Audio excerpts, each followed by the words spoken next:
男人在停车时听到件可怕的事，广播报道：1小时前，小镇银行遭到2名匪徒抢劫，目前对方正带着200万赃款四处逃窜。2人驾驶着一辆尾部受损的绿色汽车，请民众小心，并在发现行踪后立即报警。雷哥听后也没在意，认为自己不可能这么倒霉碰到对方。可不久后，一辆绿色汽车就驶入这里，原来此处是方圆200公里内唯一的加油站，而恰巧今天这里油泵损坏无法加油，所幸公司加油车正赶往此处救急，没办法，劫匪只能走入一旁的餐厅等待起来。没一会儿，坐在窗边的雷哥就发现了门外汽车，看着他一脸惊恐的表情，老板安娜热心的询问起来。雷哥见状，连忙以推销刀具的名义让他坐下，随即迅速将自己的发现告诉了对方，同时提醒安娜不要看向窗外和劫匪，以免可疑动作让对方察觉到异样。却不知警惕的老马在2人接头后便一直盯着他们。没一会儿，安娜就假装若无其事的起身离去，随即回到吧台后连忙打电话报警，可还没等打通，老马就已举枪站在了身后。等警长接起电话时，对面已经挂断，他见状也并没在意，殊不知劫匪此时已将餐厅控制住。老马先用匕首将电话线直接割断，然后坐下与2人谈判起来。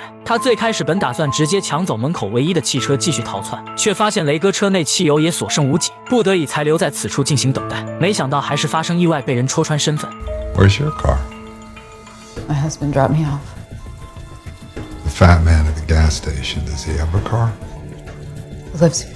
一系列询问后，老马恼怒不已。他发现，在加油车到达前竟无法离开此处。老马只能警告2人，这期间别做愚蠢之事，并且如果再有人进入餐厅，安娜需搞清对方车内是否有油，而作为回报，只要他们能成功离去，便不会伤害他俩。在生命威胁下，2人只能乖乖照做。很快，一对毫不知情的老夫妇就走进屋内，在得知对方也是等待加油车后，安娜松了口气，起码2人不会因此被劫匪盯上，引来杀身之祸。可他将消息告知后，仍得不到老马信任，他让同伙阿伟去外面再检查一遍，另外再确认下加油员是否真的没车。与此同时，警长让手下回来时顺路去餐厅买杯咖啡，顺便正好问问安娜刚才打电话什么事。可粗心的警员赶到后却并未看到门口的抢劫车，但他的进入还是把老马吓了一跳。随即他便发现警员跟安娜竟十分熟络。 Why'd you hang up on him?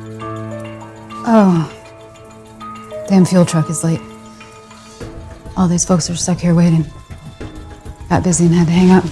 可警员观察一番后，却径直走向老夫妇那桌询问起来，只因此时只有他俩符合劫匪人数。老马见状，这才松了口气，但为以防万一，他还是起身向吧台走去。警员的到来确实让安娜燃起希望，她偷偷在其中一个杯盖里写下求救信息，外面再写上警长名字作为遮挡，以防被发现。可就在将咖啡递出去时，老马却先一步以续杯名义走上前观察起来。Charlie gets a special one. Charlie doesn't like sugar in his coffee.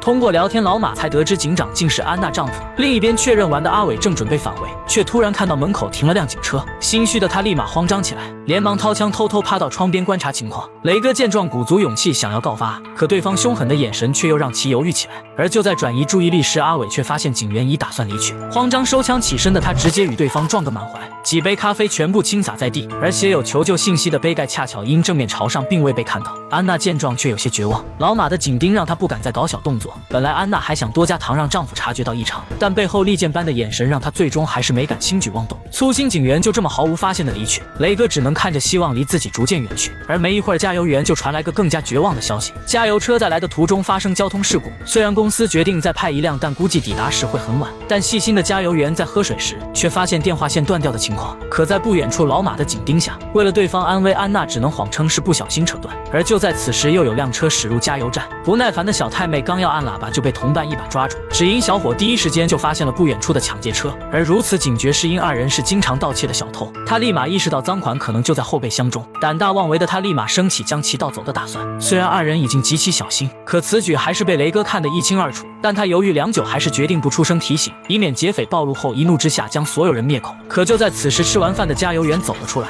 慌张的小偷连忙将撬棍踢进车底，然后谎称加油站没人，刚刚在四处寻找。这番说辞虽没引起对方怀疑，但彻底暴露的2人也没机会再进行盗窃，只能进入餐厅边观察边等待机会。虽然老马2人看着就很像劫匪，但也不能这么武断地排除掉那对老夫妇，甚至就连独自一人的雷哥都有变装可能。而就在屋内气氛有些微妙之际，外面就再次驶来辆汽车。更兴奋的是，这次终于来了位救星。大刚除了是安娜哥哥外，还是位正在休假的警员。老马见又来新人后，照常上前防止安娜告密，可看到陌生人靠近大刚的手，下意识就搭到了枪上。如此警觉让老马有些畏惧，连忙假意热情地攀谈起来。可通过试探得知大刚的车是满箱油后，老马决定不再等待，准备冒险夺车。他先通过点餐将安娜哄骗过来，接着一把将其劫持当作人质。 Listen up!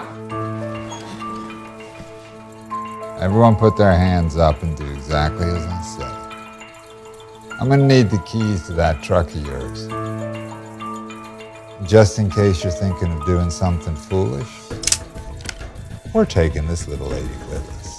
没办法，大刚只能投鼠忌器，可没想到变故却在此时突然发生。老头竟从包里突然掏出把枪，而趁劫匪惊慌之际，大刚也迅速起身掏枪，就连安娜也悄悄把手伸进兜里。可就在此时，变故却再次发生，小偷竟也掏出把枪对准大刚。原来贪财的他见盗窃不成，打算用分钱的方式帮劫匪逃离此地。见此情况，老马立即答应，几方人马瞬间对峙起来。只有雷哥缩在座位上一脸懵批，眼看着局面僵持住，救人心切的大刚提出，只要一手交钱一手交人，他和老头便不会开枪任其离去。可小偷听后却焦急起来，这样什么都没得到的他等于白玩。大刚称他也可以跟着一起走，之后自行解决分钱的事，但阿伟听后却声称1分钱都不会给他。惊怒之余，小偷直接调转了枪口。老马见状赶紧劝说自己才是老大，他的承诺依旧有效。小偷见状这才又把枪口转了回去，可他依旧不敢相信对方。在大刚准备扔钥匙时直接叫停，让其把钥匙丢给自己，他先驾车离开此处。劫匪放掉安娜后再带着钱去会合。就在局面再次僵住之时，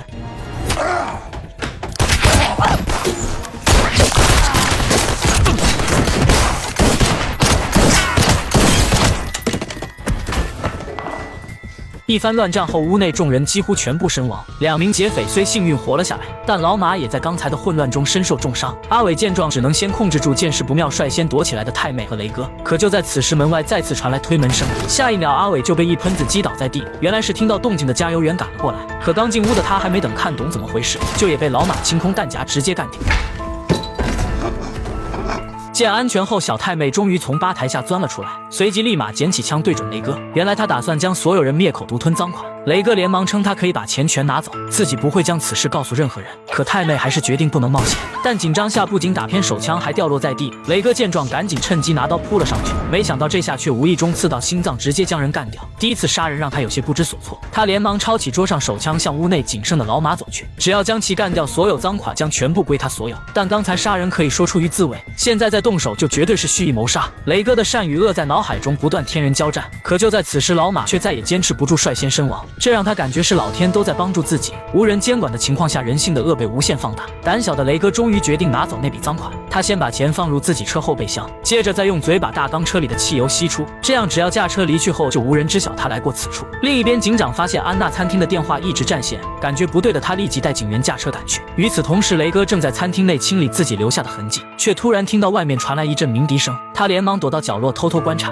发现又有辆车前来此处加油。很快，四处找人的男人就走入了餐厅，随即便迅速被屋内满地的尸体给吓了出来。听到这对父女打算报警，雷哥连忙惊慌地窜出阻止起来。重新受到管制让他心中善念再次占据上风，本就没错的他决定放弃那笔赃款，但可疑举动却让男人认定是对方制造了这场屠杀，警告着让其留在原地等待警察。见此一幕，雷哥明白自己已解释不清，直接掏出枪对准了二人。他俩见状立马求饶，并称不会告诉任何人，但雷哥还是不相信对方。此刻他终于明白当时太妹的心理，而对方也一如当时的自己，这让雷哥再次动了恻隐之心。他决定放二人一条生路，但他俩必须拿走几沓赃款。雷哥认为这样对方就也算同流合污，并且还打算让二人交出身份证，对方要是报警就顺地址找过去进行报复。说罢还朝天开了一枪，长士气，没想到却尴尬的出了一声空响。见此情况，男人直接扑了上去，却不知刚才只是卡糖。混乱下，雷哥再次无意中开枪，直接将女孩射死。突如其来的变故让二人彻底懵批，愤怒的男人率先反应过来，直接将雷哥扑倒在地，随即抓住手臂防止其再次开枪，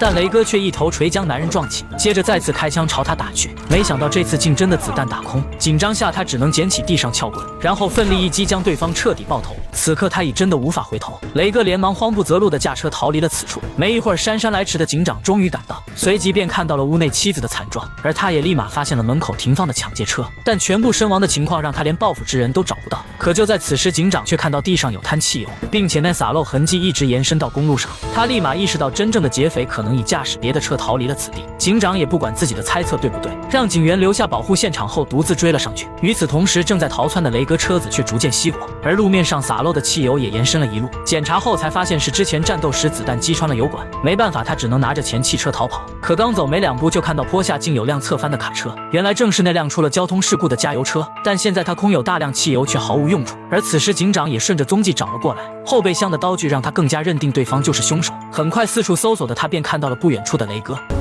Come out from behind there! Right fucking now! 没办法，雷哥大声辩解自己不是劫匪，那群人都是在混战中互射而死。身为幸存者的自己，只是因贪念拿走了钱。Well, you're the only one that came out of there alive, and you expect me to believe that you're fucking innocent? Yes! So what about your knife in that girl's chest? 听到这，雷哥在无力争辩，边后退边掏出打火机，接着点燃地上汽油后飞奔着逃跑。可没了掩体后，几枪便被警长击倒在地，但警长也被随后的爆炸所淹没。虽然雷哥再次成功将人灭口，但自己也因受伤太重无力回天。这次他将与钱财一起埋葬在荒芜的戈壁中。